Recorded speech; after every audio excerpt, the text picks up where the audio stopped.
Karnataka power corporation limited ನಲ್ಲಿ assistant engineer, JE, chemist and chemical supervisor ಹುದ್ದೆಗಳಿಗೆ notification ಮಾಡಿದ್ರು ಅಧ್ಯಕ್ಷರೇ. ಒಟ್ಟು 622 ಹುದ್ದೆಗಳು. ಹೈದರಾಬಾದ್ ಕರ್ನಾಟಕ 394, ನಾನ್ ಹೈದರಾಬಾದ್ ಕರ್ನಾಟಕ 228 ಅಧ್ಯಕ್ಷರೇ. ಇಲ್ಲಿ ತನಕ ಏನು ಸೆಲೆಕ್ಟ್ ಆಗಿದ್ದಾರೋ ಸುಮಾರು 622 ಜನರಿಂದ ವೇಟ್ ಮಾಡ್ಲತ್ತಾರ ಅಧ್ಯಕ್ಷರೇ. ಇದು ವಿಚಾರ ಮಾಡ್ತಕ್ಕಂಥದ್ದು. ಮನುಷ್ಯನ ಆಯುಷ್ ಇರೋದೇ 80 ವರ್ಷ. ಅವ್ರೇನು ಮನುಷ್ಯನ ಆಯುಷ್ 800 ವರ್ಷ ಅಂತ ತಿಳ್ಕೊಂಡು ಕೆಲಸ ಮಾಡ್ಲತ್ತಾರೋ ಏನ್ ಮಾಡ್ಲತ್ತಾರೋ ಇವತ್ತು ನೋಡ್ರಿ ಅಧ್ಯಕ್ಷರೇ. ಕೆಪಿಎಸ್ ಇದು ಒಂದ್ ಕಡೆ ಹಗರಣ ಹಂಗ, ಕೆಇಎದು ಒಂದ್ ಕಡೆ ಹಗರಣ ಹಂಗ. ಅವ್ರ ಮಕ್ಕಳು ನಮ್ಮ ಅಪ್ಪಗೂ ವಯಸ್ಸಾಗತ್ತ ಅಂತ ಹೇಳಿ ಆರ್ಡರ್ ಕೊಡ್ರ ಅಂತ ಹೇಳಿ ರೋಡಿಗೆ ಬಂದ್ ಕೊಡ್ಲತ್ತಾರ ಅಧ್ಯಕ್ಷರೇ.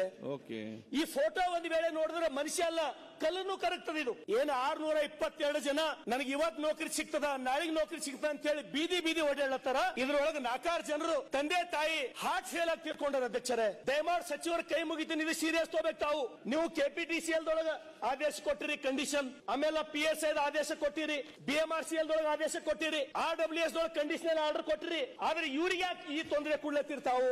ಏನು ಇಂಜಿನಿಯರ್ ಆಗ್ಯಾರ, ಅಸಿಸ್ಟೆಂಟ್ ಇಂಜಿನಿಯರ್ ಆಗ್ಯಾರ, AW ಆಗ್ಯಾರ. ಅವ್ರ ತಾಯಿ ತಂದಿ ನನ್ ಬಲ್ಲಿ ಬಂದ ಹೇಳಿ ಏನ್ ಹೇಳ್ಯಾರ ಅಧ್ಯಕ್ಷರೇ? ನಿಜವಾಗ್ಲೂ ಕಣ್ಣ ನೀರು ರಕ್ತ ಬರ್ತದ ಅಧ್ಯಕ್ಷರೇ. ಅವ್ರು ಏನ್ ಹೇಳ್ತಾರಂದ್ರ, ನನ್ನ ಮಗ ಎಂದು ನೌಕರಿಗೆ ಹೋತಾನಪ್ಪ, ಅವ ಫಸ್ಟ್ ಪಗಾರ ತಂದು ನನ್ನ ಬಾಯ್ದಾಗ ಒಂಜಾರ ಪೇಡ ಹಾಕ್ತಾರ, ಆ ಪೇಡ ತಿಂದು ಸಾಯ್ತೀನಿ ಅಂತ ಹೇಳಿ ಆ ಪಾಲಕರು ಕೇಳತ್ತಾರ.